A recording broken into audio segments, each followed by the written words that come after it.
Hey Oli, ich glaube, wir sind on. Hey, willkommen zurück zum ersten Schweizer Fischer-Podcast. Episode 2. Oh Geil. ja, hey, und heute auf die Folge bin ich so richtig gespannt, weil heute kommt aus, wie der Podcast wird heißen. Ja, genau. Bin richtig heiß auf die Folge. Absolut, absolut. Also, hey, wir haben ja Engagement bekommen, wir sind überschüttet worden fast. Also, es ist bombastisch, hey. Hey, Bombastisch. brutal. Hey, ich habe mega viele Nachrichten gehabt. Ich glaube, ich bin irgendwie, wann ist rausgekommen? Um 5 Uhr haben wir ihn eigentlich online gestellt, weil wir nicht getraut haben, dass er am 6 Uhr wirklich on ist. Und ich habe dann irgendwann am 12 Uhr mal das Handy auf Flugmodus gestellt. Und wenn ich es am nächsten Tag eingestellt habe, ich habe so viele Nachrichten gehabt. Hey, vielen, vielen herzlichen Dank für die, wo da Nachrichten geschrieben haben, die mitgemacht haben, die den Podcast gelost haben. Wir sind einfach überwältigt mit. Ich jetzt nicht gedacht, dass es so einschlägt, gerade bei der ersten Folge. Hey, ich im Fall auch nicht. Also, ich bin wirklich mega baff gewesen. Also, die Nachrichten, also einfach allgemein die Rückmeldungen sind, ich habe, glaube keine schlechte Rückmeldungen bekommen. Es sind alles wirklich Rückmeldungen gewesen, die sehr positiv gewesen sind, wo vor allem gesagt haben, hey, macht weiter, gebt Gas, geil. Und ja, es ist wirklich Hammer, Hammer. Und vor allem, das Geile ist, es haben dann auch Leute gelost, die nichts mit Fischen am Hut haben. Und von denen habe ich auch Rückmeldungen bekommen, dass es eigentlich mega angenehm ist, uns zuzuhören. Und wenn wir dann unsere Fachbegriffe, in Anführungszeichen, ich mache jetzt ein Gänsefüßchen, wenn wir die preisgeben oder wenn wir über die reden, so Swimbait oder über das Chicken oder weiss der Teufel was, verstehen die Leute nur Bahnhof. Aber hey, Hut ab, ihr habt weitergelost und ja, ist geil. Das ist wirklich geil. Und Sache ich dran. muss auch sagen, bei mir haben im Fall nicht nur meine 3 Freunde geschrieben, die mir sowieso geschrieben hätten, dass sie den Podcast gelost haben. Es haben auch andere aus meiner Community bei Fischingberg geschrieben, dass es mega feiern, dass wir jetzt einen Podcast machen, dass es unbedingt gebraucht hat in der Schweiz, weil bis jetzt gibt es ja nur die deutschen Podcasts oder halt aus dem amerikanischen Bereich. Ja, es gibt noch einen von Petri Heil. Ein Schweizer Podcast, aber dort haben sie einfach ihre 12 Fische oder 24, ja, ich glaube 12 Fische sind es, gewesen, die sie vorgestellt haben und mehr nicht. Und ja, das ist für mich nicht wirklich ein Fischer-Podcast, aber du, easy, meine schlussendlich, ja. Hey, ich habe jetzt hier mal Spotify offen. Ich würde gleich gerne noch geschwind die Folge, wenn ihr die hört, ist der 31. Heute haben wir den 29. Ja, ich habe mal geschwind geschaut, was wir für Reviews haben, wie manchmal der Podcast gelost worden ist. Oli, hast du das schon geschaut? Boah, ich habe in dem Moment, wo du es gesagt hast, habe ich auch schon als App aufgemacht. Und Hey, wir haben 200er Marke geknackt, Mann. So geil. Ich hätte es nie gedacht. Ich hätte gedacht, das hören vielleicht 10, 15 Leute, vielleicht 20 maximal. wow, du bist hure mutig gewesen. Ich habe gedacht, das hören vielleicht etwa 3 oder so. Ja, nein, weißt du, und da so, wir haben es doch recht angeprangert im Facebook und auf Insta und so. Und dann mit dem WhatsApp-Status. So. Also, ich hätte schon gedacht, dass 10, 15 hätten wir gehabt, aber hey, ich hätte 214. Das ist krass. Geil. Mega cool, ein grosses Dankeschön. Nochmal an Absolut. dieser Stelle, dass ihr wirklich da reingelassen habt, dass ihr gefunden habt, hey, mal, das tun wir uns an. Und, hey, und dass ihr jetzt wieder eingeschaltet habt. Jawohl. Episode 2. Ja. Heute verkünden wir den Namen, Ja, aber wir wollen euch noch bisschen auf Folter genau. spannen. Weil wir haben noch andere Themen, die wir mit euch anschauen wollen. Ja, unter anderem werden wir noch erzählen, wie haben wir uns kennengelernt, weil beim Oli sind doch ein paar Fragen gekommen, was der Nico für ein Typ ist. Ja, wer Der, ist der Nico eigentlich, der wenn es Nico, a.k.a. Nico.Kurmann. Genau. Und ja, ich glaube, wir Ist. gehen mal zu der nächsten Rubrik. Vorstellung. Und ich fange gleich mal an. Alright.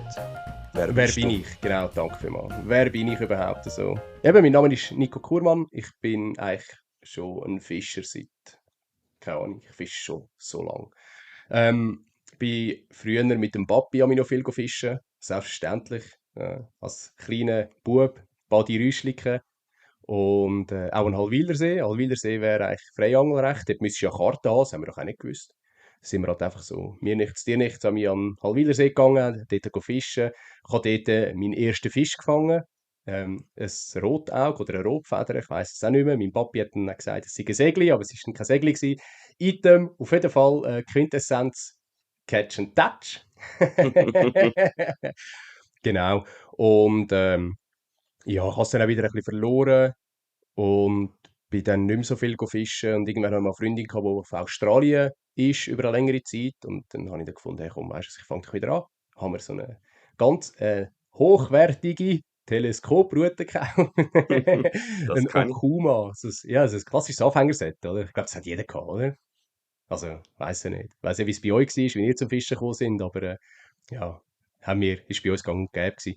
Hat, glaube ich, irgendwie 89 Stutz gekostet, 69, irgendwie so, und hast ein paar Höckli, Zäpfli, ja, bespulte Rollen und so gehabt.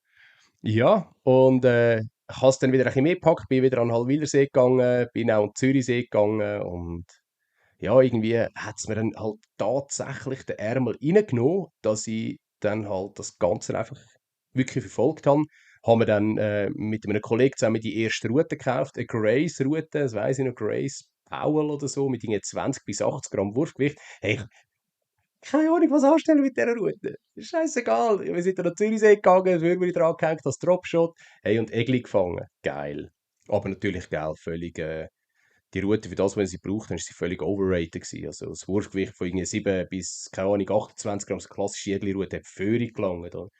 Ja, auf jeden Fall, ist eine geile Route gewesen. Ich hatte die lang noch gehabt. Ich habe die dann lang auf dem Boot noch gefischt gehabt, am Zürichsee zum Schleppen. Okay. Ja, ich hätte es auch nicht gedacht, natürlich noch andere Schnur drauf da. Und ja, halt alles ein bisschen upgraden, genau. Aber die Route ist immer die gleiche geblieben. Genau. Und dann hat es mir dann den Ärmel immer mehr genommen. Bin dann auch an Lungersee. Zum Glück gibt es ja auch die Potentate-Gewässer. Ja, und so ist halt das eine zum anderen gekommen, das andere zu diesem und dieses zu jenem.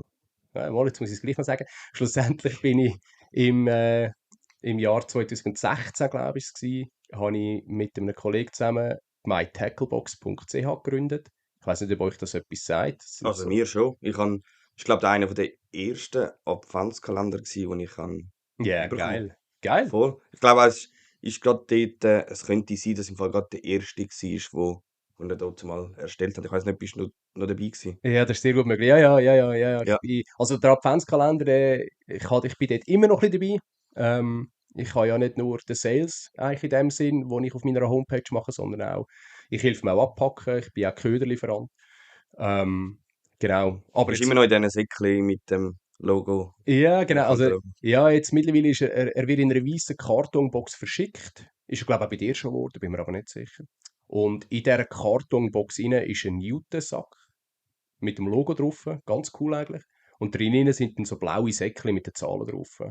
Genau. Ja, ja. Die blauen Säckchen hat es dort mal auch schon gegeben. Ja, Und das ich ist sehr weiss gut noch, ich möglich. habe ihn so über mir, also beim Fernsehen, habe ich ihn oben durch so aufgehängt. Ja, stark, Voll. stark. Hat sich irgendwo noch ein Foto. Wenn ich es finde, Geil. lade ich es rauf. Ja, eh, unbedingt, unbedingt.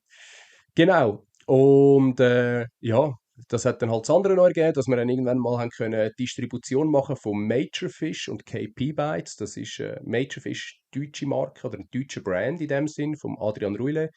Und ja, haben wir dann dort ein bisschen angefangen, vor allem im Händlersektor, dass wir auf Fischerläden zu sind. Ähm, ja, und irgendwo haben sich dann unsere Wege mal getrennt. Dann habe ich mal gefunden, komm, weißt, du, mach du deine Boxen weiter, ich unterstütze dich beim Kalender und ich übernehme Majorfish selber und habe dann im 2020, 2021, so habe ich Majorfish Schweiz gegründet.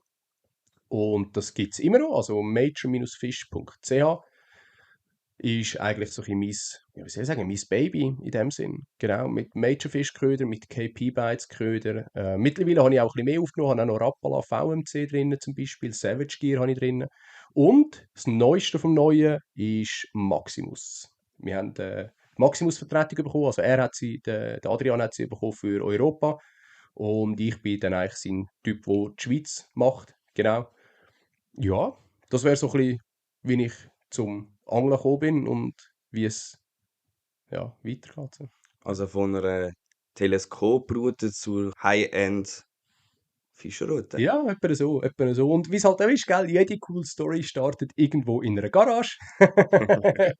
Außer bei uns im Podcast natürlich. Dort sind wir schon im Studio gewesen. Und ja, jetzt sind wir in meinem Büro. Hey, bei mir hat es sehr ähnlich angefangen, gell? Mich hat immer mein Onkel mitgenommen, dort mal auch am Zürichsee. Man hat noch am Zürichsee gut können Forellen fangen. Ich weiß nicht, ob das mittlerweile ist. Ich glaube, das nicht mehr so wie dort mal. Sagt man dort mal 90er Jahre, 2000er so. Und dort haben wir einfach das Mädchen gemacht, das Äpfel rausgerührt und gewartet. Und als kleiner Bub, gell, verlierst irgendwann, also ich habe mal schnell das Interesse nur auf das Zäpfchen starren. Ist doch alles andere rundherum viel interessanter. Und so haben ich und meine Cousine angefangen, die Mädchen freilassen, weil das ist 10-mal interessanter gewesen, wie die Mädchen da über den Stein runterpurzeln, Geil. anstatt dem Zäpfchen zuzuschauen. Meistens sind wir auch ohne Fisch heimgegangen. Und ja, da bin ich jetzt ein paar Mal mitgegangen dazumal und dann, ja, man geht einfach go fischen, oder? Man war draussen gewesen. Aber, Und aber ihr habt schon einen Fortschritt, also ihr seid schon fortschrittlicher als ich angefangen habe, weil ihr habt mit Mädchen gefischt. ja, Ich habe natürlich klassisch mit Brot, oder? Das ist das Brot, hast die Hände ein bisschen nass gemacht, das Brot müssen um den Haken herumkneten und hey, kannst du dir die Fehl ein bisschen vorstellen. ja, und ich weiss noch, also bei mir ist es weniger das Problem, aber meine Cousine hat sich brutal gruselt, das Mädchen auf den Haken aufziehen. Sie hat das immer mega grusig gefunden. Aber jetzt mit meinen Jahren Erfahrung weiss ich auch, dass es eine Technik gibt, ohne dass es gerade verquetscht. Und ich dachte mal keine Ahnung gehabt. Ich weiss auch nicht, ob mein Onkel eine Ahnung hat, wie er das richtig aufzieht. Ja, auf jeden Fall ist dann das Fisch ein bisschen verloren gegangen, als ich älter geworden bin, in die Oberstufe gekommen. Dann hat mich mehr so ein bisschen Musik machen, Gitarre spielen und eine Band gründen interessiert. Das ist auch so passiert. Wir haben dort mal eine Band gegründet, die in der Oberstufe entstanden ist. So mit ein paar Freunden ein bisschen Musik gemacht und das, irgendwann ist das ein bisschen professioneller geworden. Neue Leute sind dazugekommen. Wir haben auch ein Album aufgenommen. Wir haben Leute gehabt, die das unterstützt haben finanziell. Und wir haben eine fette Plattentaufe gehabt. Wir hätten können Tournee machen. Und es wäre eigentlich alles aufbereitet gewesen. Also das, was sich jeder wünscht, der irgendwie anfängt Musik zu machen, dass du deine Musik in die Welt kannst raustragen. Von dem sind wir gestanden und dann, ja, haben die einen nicht mehr so mitziehen und so hat sich dann das nachher leider aufgelöst. Bei mir ist aber das immer ein bisschen geblieben, irgendwie noch ein bisschen so die Selbstverwirklichung, der Creator etwas können gestalten und ich bin dann auf Teneriffa in die Ferien und dort haben alle gefischt. Und dann habe ich gefunden, ja komm, das probiere ich jetzt da auch mal im Meer zu fischen. Und haben wir auch so billige Teleskopröhren gekauft im nächsten Laden. Und ja, das mal rausgehängt. Ich weiß gar nicht, was ich dir, glaube Shrimps oder so gemacht habe. Natürlich nichts gefangen. Heimgekommen von der Ferien und gefunden, komm, ich gehe jetzt mal am Weggitaler See, mal dort schauen, ob ich dort etwas fange. Wieder die gleiche billige Route genommen, ausgeworfen. Und hey, irgendwann ein Hurenkäder in der Rolle. Und geflucht wie ein Waldmann. Ich meine, irgend so ein billiges Silch. Ich habe mich doch auch nicht informiert, was da Neueres braucht. Und ich habe geschumpfen wie ein Weltmeister. Und in dem Moment geht das Zäpfchen runter, oder? Und meine Freundin ruft noch, dein Zäpfchen ist runter, unbedingt einziehen. Und ich so, es geht nicht. Ich habe ein hure Knusch, überall hat es Knöpfe drin. Und irgendwie haben wir es dann halt von Hand rausgezogen und dann ist doch ein 20er Egli rausgekommen. Und ich hatte so Freude gehabt, obwohl ich einen riesen Keder hatte. Ja, aber ist doch geil, hauptsächlich einen Fisch dran gehabt, oder? Voll. Und so hat sie so ein bisschen den Weg gebahnt Richtung Fischen. Ich habe mich dann über YouTube ein bisschen neuer informiert. Ihr kennt all die Kanäle, vor allem Hecht und Barsch hat mich dort mal sehr begleitet. Noch Und mit, noch mit dem YPC schon, oder? ich glaube, dort, im Fall noch nichts, dort ist gerade das Format entstanden. Ich glaube, die Ja. ersten Videos sind dann nachher rausgekommen, ja. Ah, okay. Und ja, und ich fand, hey, ist ja mega cool irgendwie, eben, da kann man fischen, man kann noch filmen und irgendwie habe ich gefunden, hey, das will ich auch mal probieren. Und so habe ich 2019 einen Fishing Bear Switzerland gegründet mit dem Insta-Kanal und YouTube. Und ja, jetzt habe ich ein Hobby im Hobby sozusagen. Also ich gebe doppelt Geld aus. Nebst dem nehmen wir jetzt da einen Podcast machen. Aber Ja, ja, so bin ich ein bisschen zum Video gekommen, zum Fischen und natürlich, man lernt sich dann irgendwie dort Leute kennen, da Leute kennen und ja, vernetzt sich so ein bisschen. Und irgendwie bin ich jetzt voll drin, Vollgas. ja, es ist eben schon geil. Es ist so eine Community für sich, Fisch, also die Fischer allgemein. Es ist so ein bisschen, also, hast du nicht das Gefühl? Ja, es ist schon ein bisschen Community für sich. Man darf, ich finde, wir Schweizer dürfen uns noch ein bisschen mehr öffnen. Aber ich glaube, das braucht jetzt einfach noch ein paar Generationen, nicht gegen die älteren Generationen. Aber ich glaube, die jüngere Generation ist offener gegenüber Communities. Ja, habe ich auch das Gefühl. Habe ich auch das Gefühl, ja. Absolut. Ja, und ich würde sagen, wir machen so eine klassische Überleitung, jetzt wo wir wissen, wer wie zum Fischen kommt.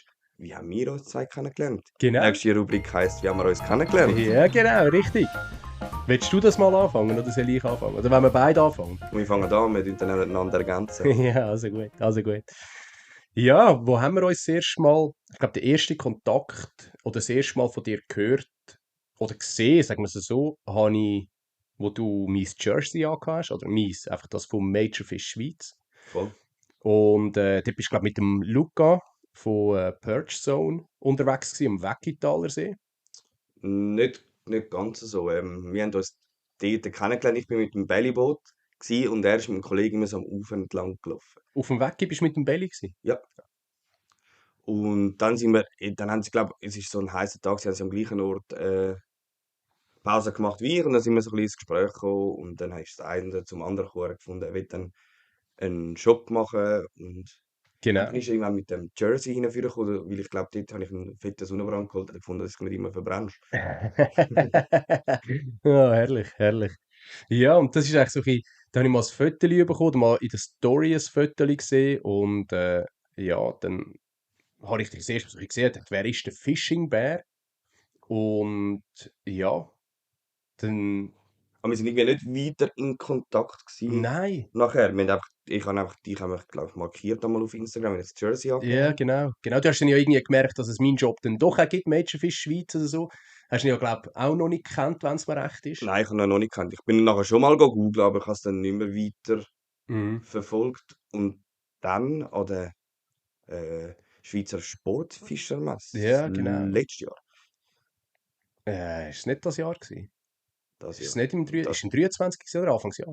Habe ich es gemeint. ist im 23. Da Jahr. steht, wo du das Video gemacht hast. Genau, ja. Genau, und dort haben wir dann zuerst was ein bisschen richtig miteinander zu tun gehabt, wo du durch die Messe durchgetigert bist und ja, mit allen, ja, einfach mit vielen Ausstellern und auch, ja, ich sage jetzt mal Fischer-Promis dort ein Video gemacht hast, genau, ein bisschen interviewt hast und dann bist du natürlich auch bei mir am Stand stehen geblieben. Und ja, dann haben wir eigentlich das erste Mal so ein bisschen, das erste Mal richtig miteinander zu tun gehabt und ich glaube, ja, darauf haben wir nachher auch geschrieben miteinander, so ein bisschen über das ganze Vermarkten, Social Media, ja, was braucht es alles, auch YouTube und. Ähm, und sind dann auch auf Friedrichshafen an die Aquafisch. Richtig. Ja, du bist ja, glaube ich, dort mit Maximus als Aussteller gewesen. Ja, Weil ich also einfach, bin, genau, ich bin unterstützen dort. Und da hat er, glaube ich, geschrieben, dass ich gegangen, ob du auch willst mitkommen. ja, ob ich auch gegangen. Und ich habe dir irgendwie gesagt, hey, ich will auch mal wieder an die Aquafische, weil ich bin gsi, bevor Corona war. Und da war es eine mega, mega coole Messe, gewesen, auch von der Größe her. Ja. Recht viele Aussteller gehabt, coole Produkte. Und dann habe ich gefunden, hey, komm jetzt nach Corona, will ich unbedingt mal an eine Messe gehen, schauen in Deutschland. Und ja, ich muss sagen, ich bin ein bisschen enttäuscht gewesen von der Aquafish Hey, ich im das Fall auch. Jahr. Ich auch. Also, die Leute haben sie ja angepriesen, dass eine Messe ist sondergleichen und gross und. Wo ich muss sagen, ja, okay, also jetzt so, wie sie jetzt war, Muss also ich dir sagen, eben vor 2 Jahren ist es anders gewesen. schon. Ist auch hinten dran, weißt du noch, wo das Flügelfischerbecken ist? Ja, wo der Flügelwurfpool Genau, war. dort alles hinten dran hat es auch noch Aussteller gehabt, es war pumpenvoll gewesen. Okay, Also du hast auch, von den Leuten her, du hast fast nicht können durchlaufen. okay, okay. Also ich habe es jetzt nicht so sonderlich interessant. Also klar, ist eine grosse Messe, ist auch eine schöne Messe, ist auch eine gute Messe, aber ich habe es jetzt nicht irgendwie sonderlich interessant gefunden, zum müssen sagen, hey, wow, da muss ich jetzt unbedingt wieder rein. Ja, voll. Und wenn du das Aussteller sagst und ich als Besucher, ja, müssen wir schon mal noch etwas drauflegen das Jahr, Ja, dass es etwas anderes gibt. ja, Genau, also, und dort sind wir dann auch so wieder ein bisschen im Gespräch gewesen, haben uns, glaube ich, austauscht. ja, genau. Ja, also eben, wir sind ja dort eigentlich hauptsächlich zusammen gegangen. Ja, Ähm, nur du hast müssen arbeiten, ich nicht. Ja, genau, richtig. Aber nichtsdestotrotz, genau, und dann haben wir uns so ein bisschen austauscht dort, haben noch ein bisschen miteinander geplaudert und ja, dann auch wieder retour und hey, nachher war, glaube ich, kein Mess mehr gewesen, gell? Mal, dann sind wir noch zusammen auf Bern. Stimmt, genau, Bern war ja auch noch gewesen. Genau, dort sind wir auch noch zusammen. Warte, übrigens, bei der Aquafish hast du, glaube ich, noch irgendetwas gesagt wegen einem Video oder so, dass du eventuell noch ein Video machst oder etwas. Oder haben wir dort irgendwie gesagt, dass du Maximus irgendwie kommst interviewen? Ich habe, glaube ich, zuerst vorgehabt, um ein Video zu machen. Nachher hat meine Frau sich den Fuß kaputt gemacht. Ja, genau, stimmt. Und dann habe ich wie gefunden, hey, ohne Kamera, Frau, Mann, wird es Ja. schwierig, irgendwo ein Video so zu produzieren, wie ich das gerne würde. Ja, stimmt, stimmt. Genau, nachher der ist sich ins Wasser gefallen. Ja, Genau, ja. genau. Ja, und dann Bern. Bern haben wir uns aber noch kurz gesehen. Ja, wir sind Sind wir nicht zusammen nennen? Dort bist du, glaube ich, separat. Oder bist du mit... Wohl, wir sind ja zusammen, du hast mich wirklich heim abgeholt, weißt du schon. Ich glaube, es war der Aquafisch gewesen. Nein, Ah, das Aquafisch ist bin ich Bern. selber gekommen und Okay. Bern sind wir dann zusammengefahren. Aber da haben wir den Sam noch Der getroffen, Sam ist auch gell? noch Ja, mitgekommen, genau. genau. Teamfischer von dir. Und ja, es war nicht gross gewesen. Ich glaube, wir haben es in einer Stunde haben wir es Ja. gesehen. Gehabt. Ja, also da die Fischen jagen, Schießen, wie hat sie geheißen? Ich glaube, Genau, irgendwie oder so, ja. Monatura. Irgendwie Monatura, so, genau, genau. das Jahr heisst ja Monatura, oder? Ja, hat's ja Ja, geheißen. oder vielleicht hat es schon mal. Ja, ist ja gleich. Aber ja, ist auch nicht so ein Highlight gewesen, sag ich jetzt mal. Ja, und so sind wir eigentlich ein bisschen zusammengekommen. Also ich muss sagen, ich habe gemerkt schon dort an der Schweizer Sportfischermesse, dass es irgendwie ein bisschen Vibe zwischen uns, dass wir die gleichen Visionen haben oder einfach so die gleiche Richtung haben. Ja, Und, voll. und für mich ist dann wirklich keine Frage gewesen, bei mir ist das schon länger ein bisschen im Kopf geschwirrt, bei dir glaube ich auch, Ja. mit dem Podcast. Ich höre halt sehr viel Privat-Podcasts, die man so kennt, von Nägel mit Köpfen, von LMAB oder von, wie Heißt heißt der der nicht von Köpfe mit Nägeln? Köpfe mit Nägeln, genau, der heißt umgekehrt. Ja, genau. Und gemischtes Hack oder so gibt es doch noch. Genau, und Und äh, was d- kostet der Fisch? ja, genau, richtig. Ja. Und dann habe ich gefunden, hey, in der Schweiz haben wir das nicht. Und ich Ja. glaube, das wäre hure interessant, das mal so ein bisschen aus Schweizer Sicht können zu machen. Und dann habe ich dir geschrieben, ich glaube, dort mal auch noch mit dem Gedanken, ja, was habe ich gesagt? Beißzeit, glaube ich, Ja, wird der Podcast genau, mir heißen. genau. Aber ich habe Beißzeit. schon genau ungefähr eine genaue Vorstellungen gehabt, wie, wo, was. Und du bist voll begeistert gewesen, glaube ich. Ja, ich habe ja, wie du schon gesagt hast, auch schon mit dem Gedanken gespielt wegen einem Podcast. Bei mir ist es aber einfach so ein bisschen, ja, alleine einen Podcast machen, das ist, wie wenn du irgendwie, keine Ahnung, ein Buch ins Mikrofon liest, das ist einfach nicht so meins.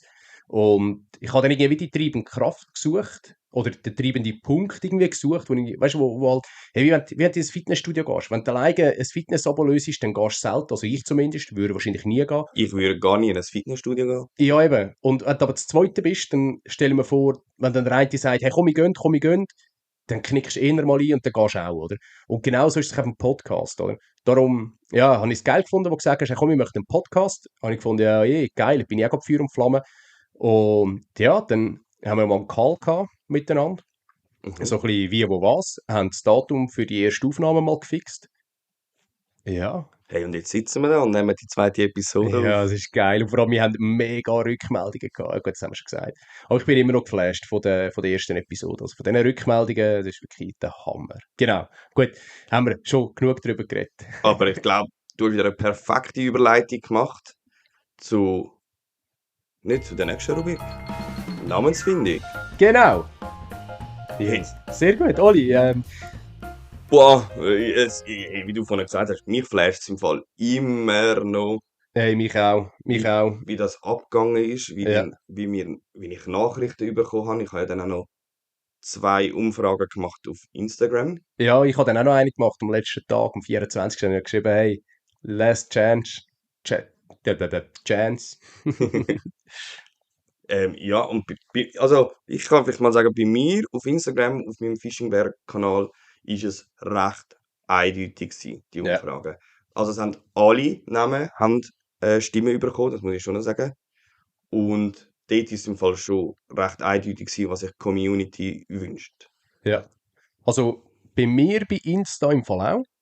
Muss ich auch sagen, es ist auch eindeutig gewesen. Es haben auch alle Stimmen bekommen. Aber, und jetzt kommt eben das grosse Aber, wenn ich Spotify anschaue, am Anfang ist es für mich klar gewesen. Am Anfang dachte ich, ja Ja, ein safe. Name hat recht lange immer das Rennen gemacht, Ja, glaube voll. ich. Bis vor ein Und paar Tagen. irgendwann ist es dann mal so ein bisschen knapp geworden und dann dachte ich, es könnte eventuell doch noch spannend werden. Ja, und dann, ich weiss nicht, ich glaube, ich habe am 24. am 12. Uhr das letzte Mal geschaut, oder am 10. Uhr am Morgen, irgendwie so. Und dann würde ich sagen, hey, nein, wow, jetzt ist es wirklich knapp. Und hey, drauf runter, zack, bumm, ein Name, eine Stimme mehr. Und wir sagen, okay, ist jetzt nicht der, den ich mir erhofft habe, aber es ist zum Glück auch nicht der Podcast noch. Hey, was tust du jetzt da schon liegen? Ich Ja finde, gut, ey, ich habe jetzt nur im Fall von diesen 5 habe ich mal gesagt, welchen ist es nicht. Ich habe nur einen gesagt, aha. das ist nicht. Hey, und ich will mich auch noch bedanken für die, die wir haben recht viele Kommentare unter dem Podcast, noch mit Ja, Namensvorschlägen. ja, voll. Auch, ich habe über Instagram und WhatsApp auch noch Namensvorschläge bekommen. Vielleicht lese ich einfach da 1, 2 noch vor und dann können wir ja die auch noch, also wir haben die alle noch mit berücksichtigt. Wir haben jetzt einfach noch im Ja, Off haben wir noch diskutiert und uns dann auch für einen Namen gefixet. Aber genau. ich würde gerne ein paar auch noch vorlesen, weil die einen sind wirklich sehr lustig. Ja, fang mal an. Hey, einer hat geschrieben, lass la bambele. Lass la bambele. Ich, wir wissen alle, von wo der Spruch kommt. Aber irgendwie finde ich ihn lustig. Jetzt nicht für einen Podcast-Namen, aber ich finde ihn noch lustig, weil es passt ein bisschen Es auch. passt, ja. Aber ich glaub, für einen Podcast ist es wahrscheinlich ein bisschen der falsche Name. Aber so für. Er tönt lustig. Er tönt lustig, ja. Gell? Ja, ist sicher nicht mein Favorit bei Podcast. Ich glaube, das dürfen wir so offen sagen. Aber ja, auf jeden Fall sicher cool, ein Vorschlag. Eben, hey, sensationell. Vielen Dank für den Vorschlag. Dann haben wir auch noch Fisch am Set. Fisch am Set. Der wäre aber auch noch geil. Der wäre auch nice gewesen. Ja, der wäre jetzt wirklich nicht ein Fisch am Set. Ja, wär wirklich noch okay. Gell? Mhm. Ja, willst du noch ein paar vorlesen? Ja, also ich lese noch zwei vor. Der eine wäre Fischzeit, oder Fischerzeit, sorry, nicht Fischzeit, sondern Fischerzeit. Mhm. Fände ich auch noch okay. Ist, ja, halt wie Fischzeit. Ja, das ist sehr nah an dem Vorschlag, den wir ja gebracht haben. Ja. Nebst dem es ja schon im deutschen Raum einen Podcast gibt, der heisst Beißzeit. Ja, voll. Und ja, wir wollen doch da schon ein Individuum schaffen. Ja, und irgendwo ein bisschen eine Abgrenzung, oder, von dem Ganzen. Also, von Genau. Deutschland, also, ja, sorry. Ja, aber Ja. wir bleiben ja nur in der Schweiz. Also vor allem in der deutschsprachigen Schweiz, nicht in der italienisch sprechenden Schweiz oder französisch sprechenden Schweiz. Sorry. Ja, sorry an dieser Stelle, aber das sind wirklich nicht unsere Sprachen. Aber Fischerzeit, wenn es nicht schon ähnliche Podcasts würde geben, fände ich mega kreativ. Fände ich okay, ja. Und dann der andere, den find ich jetzt ganz cool. Fisch la Suisse. Oh ja, den habe ich auch gelesen. Den finde ich richtig geil. Und ich habe auch noch Leute gehabt, die mir geschrieben haben, die gesagt haben, das ist ein geiler Name, so wie Ja, so ein Podcast heißen. ja, voll. Also, vielen Dank an dieser Stelle der Person, die das geschrieben hat. Mega kreativer Name. Ja, Persönlich muss ich jetzt sagen, sorry, es ist mir zu französisch. Und Französisch, wer mich kennt, ich bin ein Niete im Französisch reden. reden. Ja, also für mich auch eben Französisch, ja, bin ich etwa gleich wie der Oli, was die Sprache angeht. Das oui, oui, no, no, Bier, aber auch noch ein Je ne Bier. sais pas ist auch noch wichtig. Ja, genau. Dann hört es ja nicht mehr Ja, auf. genau. Absolut, absolut. Merci doch, ja. Ja. Also, Genau. vielen Dank für den Namen. Mega kreativ. Leider passt er nicht ganz so zu dem Format, das wir da machen wollen. Ja, genau, richtig.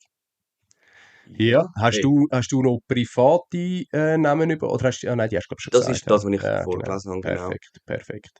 Und ich glaube, hey, jetzt haben wir es hure lang rausgezögert, euch wirklich auf die Folter gespannt. Ihr habt bis dahin durchgehabt. Vielen Dank. Ja, Und ich würde sagen, wir geben den Namen bekannt.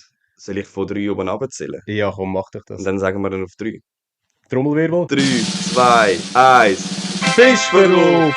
Oh ja. Genau, Fischverrückt, der erste Schweizer Angel-Podcast. Geil, wirklich geil. Ihr habt geil mitgemacht. Ich bin hure happy, so eine Community zu haben.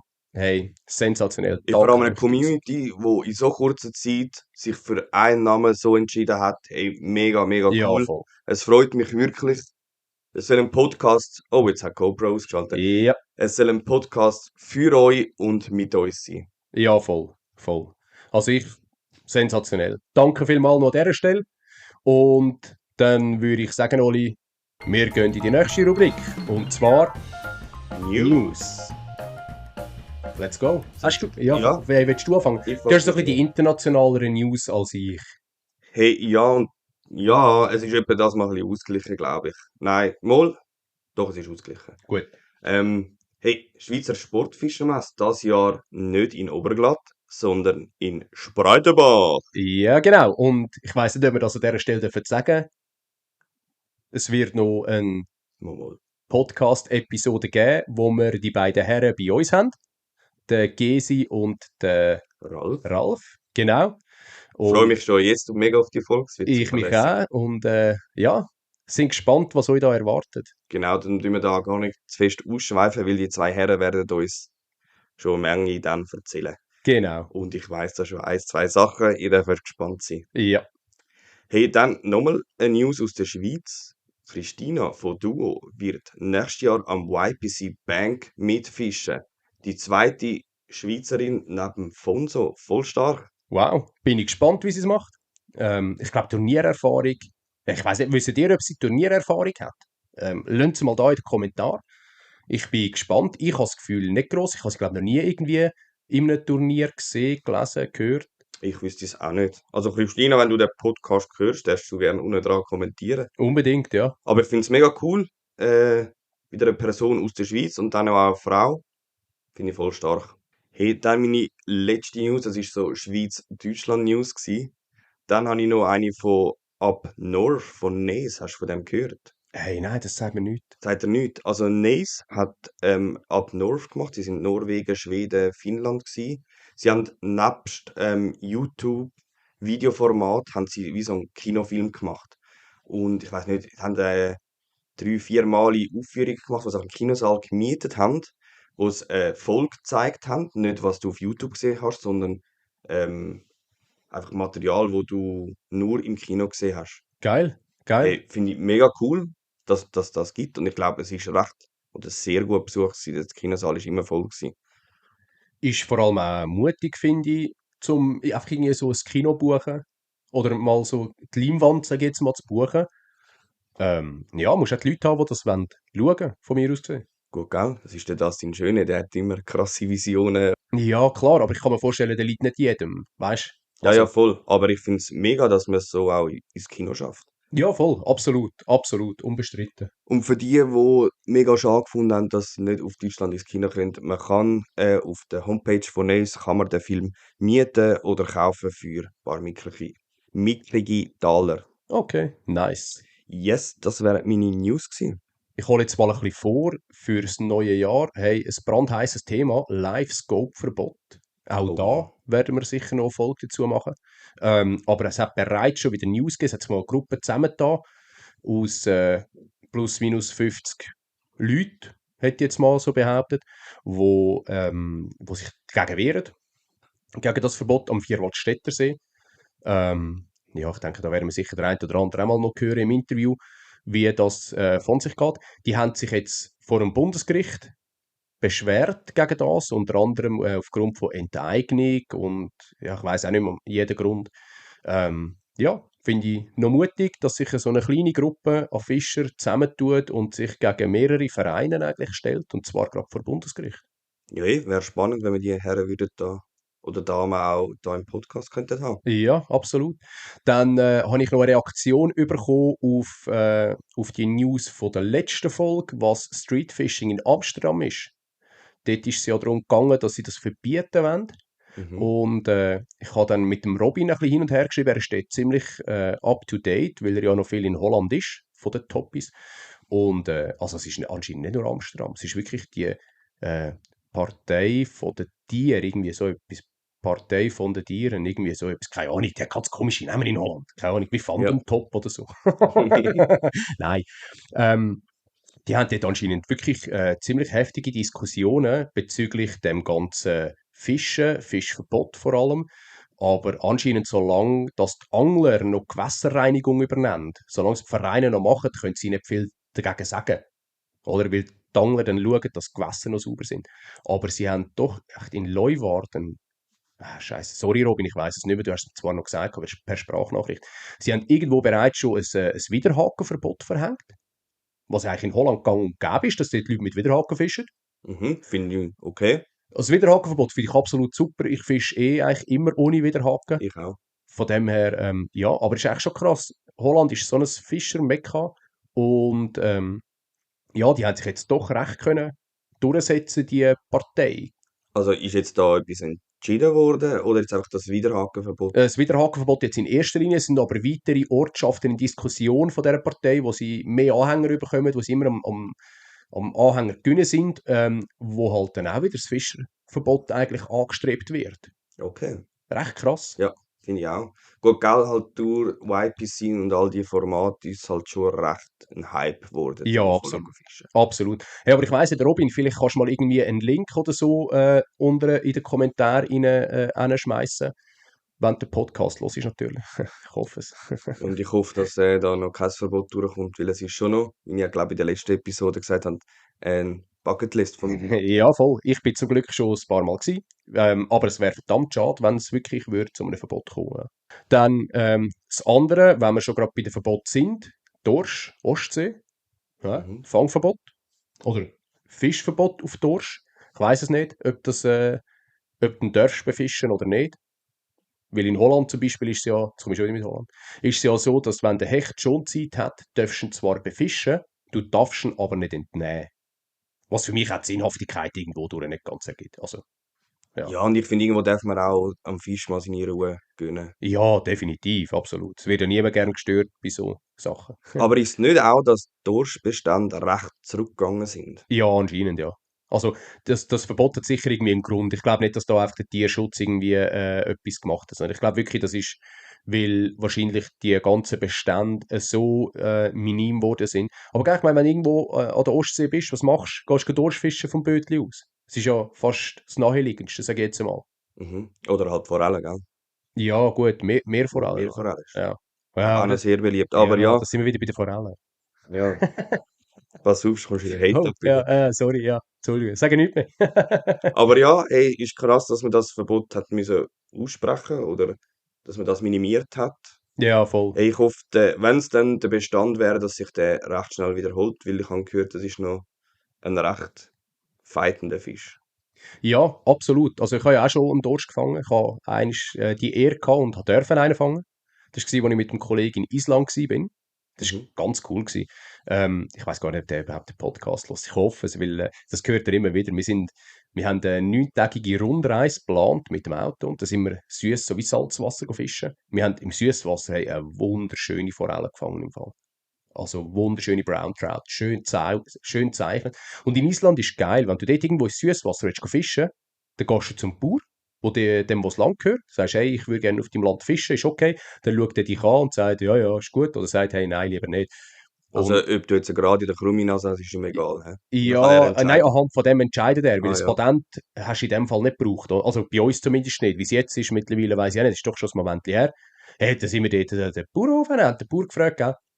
Ja, ich gesagt, ja, ja, klar, sicher, geht dort hin, dort, wo der Fluss eine Kurve macht, dort ist ein bisschen unterspült, dort habe ich gestern noch 2 schöne Forellen gefangen. Dort würde ich es mal probieren. Ich habe es wieder freigelassen, dann weiter oben, wenn du flussaufwärts läufst, unter der Brücke dort. Am besten hängt ihr so einen Spinner rein. Habt ihr etwas in dieser Art? Hast du den Köder geholt, weißt du? Hey, dann so, wow, okay, so zuvorkommen, das kennst du bei uns gar nicht. Ja, Also, und wie kommst du jetzt auf den Dorsch? ja, stimmt. Ja, wir hatten natürlich nach einer Forelle, es ist nur eine gegangen dort, und dann haben wir dann gefunden, hey, komm, jetzt wollen wir gleich irgendwie mal noch ans Meer irgendwie etwas fangen.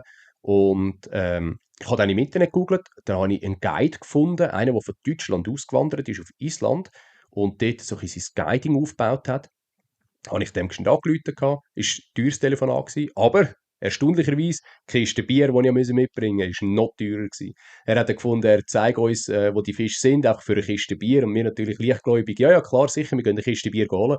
Hey, sind in den Supermarkt gelaufen, eine Kiste Bier geholt, es hat mich fast in die Das rausgehauen. habe ich auch schon gehört, dass Skandinavien recht teuer ist. Hey, abartig im Fall. Also, ich kann dir nicht mehr sagen, was sie genau kostet, ich weiss einfach, es ist verdammt teuer, sind auch die Ist Wein und jetzt die alles. Frage, ob du ein Bierliebhaber bist oder lieber Wein.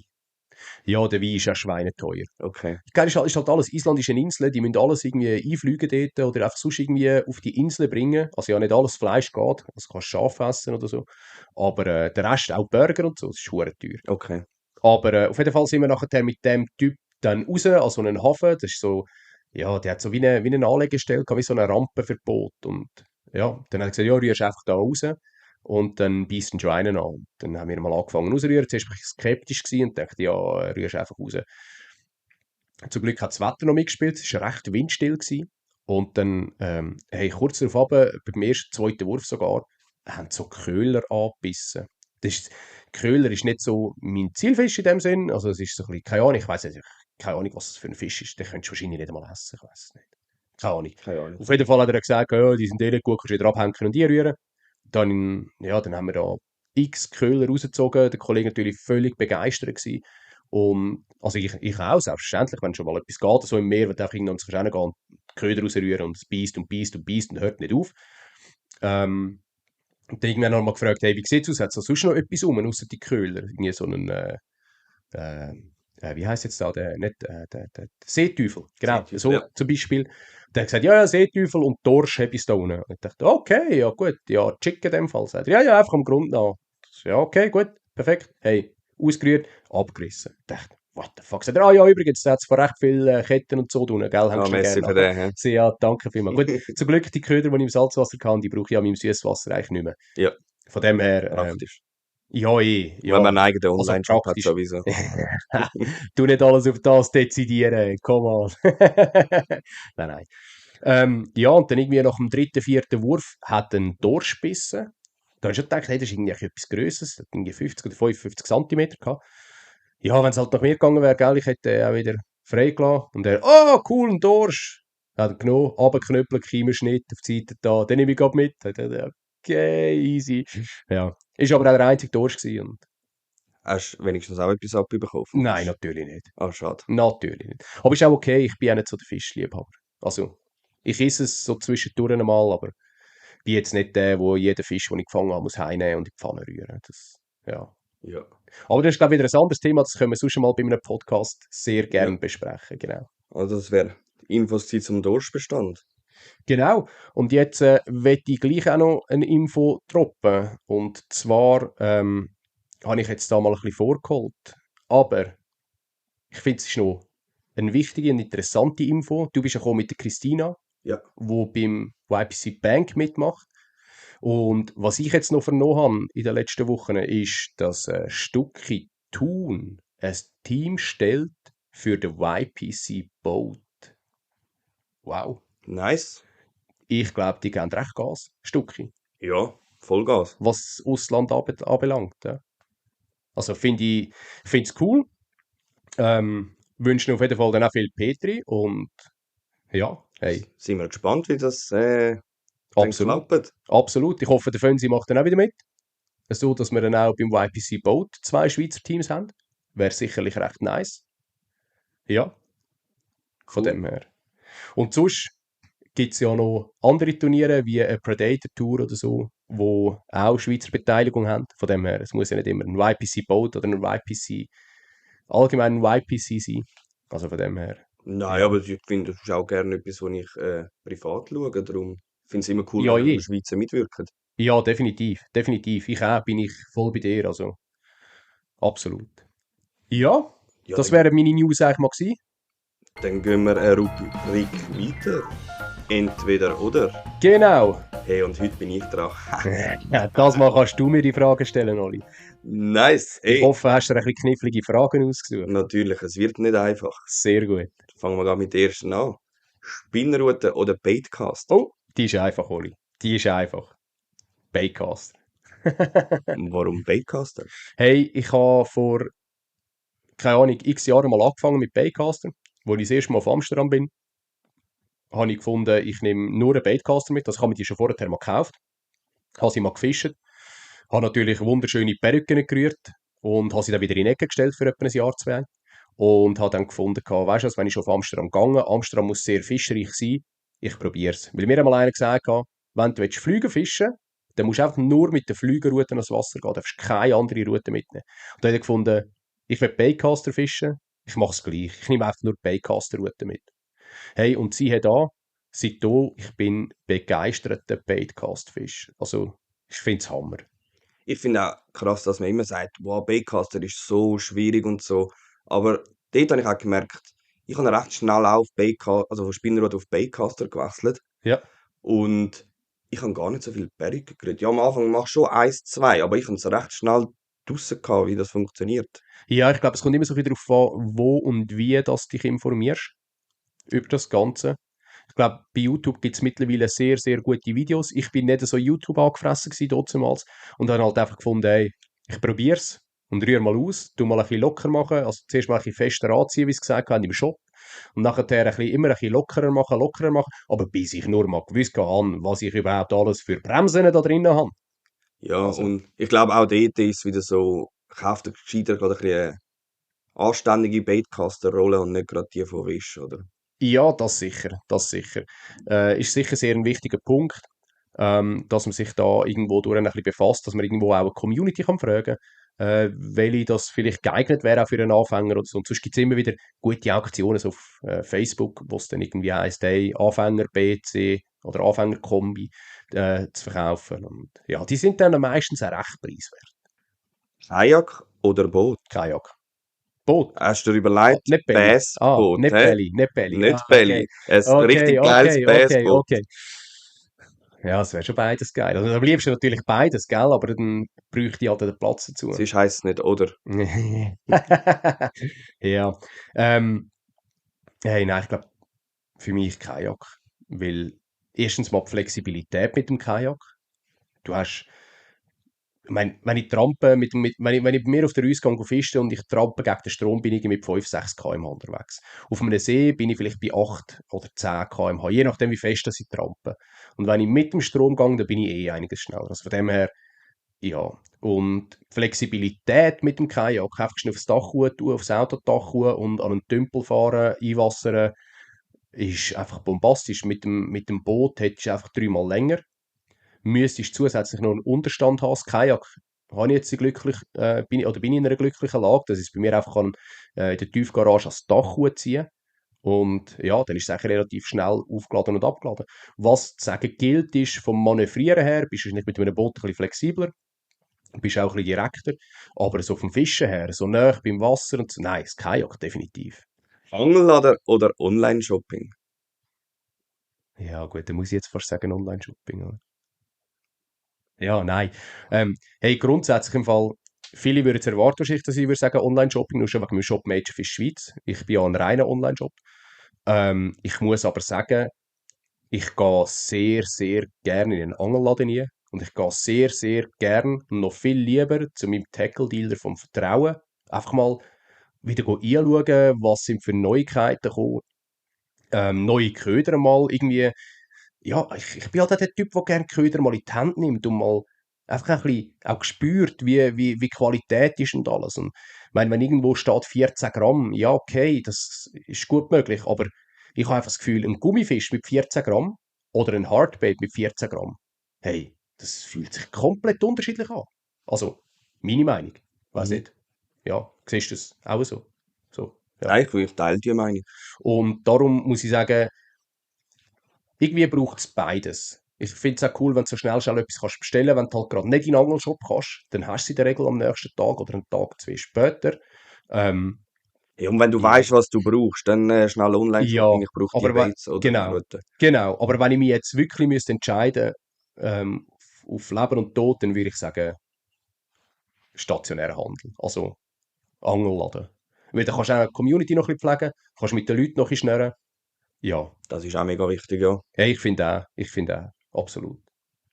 Ja gut, hey, dann kommen wir schon aufs Ende zu von der zweiten Episode vom ersten Schweizer Fischer-Podcast. Ja, vielen Dank, dass ihr jetzt heute bis zum Schluss durchgehalten habt, um uns da zuzuhören. Ja, finde ich mega. Und hey, ich hoffe, wir haben wieder so viele Rückmeldungen von euch. Also, ihr dürft im Fall ungeniert auch Themen einbringen. Ihr dürft Vorschläge anbringen. Der Name ist jetzt gegeben. Fischverrückt. That's it. Aber hey, auf weitere, wie sagen wir denn, weitere Kommentare oder einfach hauen die Tasten, sagt, was euch passt hat, sagt, was euch stört vielleicht, was wir Mhm. könnten ändern. Sind lieb mit uns. Hey, und ich möchte mich auch mal sehr herzlich bei euch bedanken für die mitgemacht haben, für die aktiv bei uns zugelassen haben, für die geschrieben haben. Es ist mega cool, das ermutigt uns zum Weitermachen, Ja, voll. wenn es so läuft. Das ist genau die Vorstellung, die wir haben. Genau. Hey, und ich würde sagen, für heute sind wir draußen und wo auch immer ihr sind, ciao zusammen. Ciao zusammen, Petri Heil. One,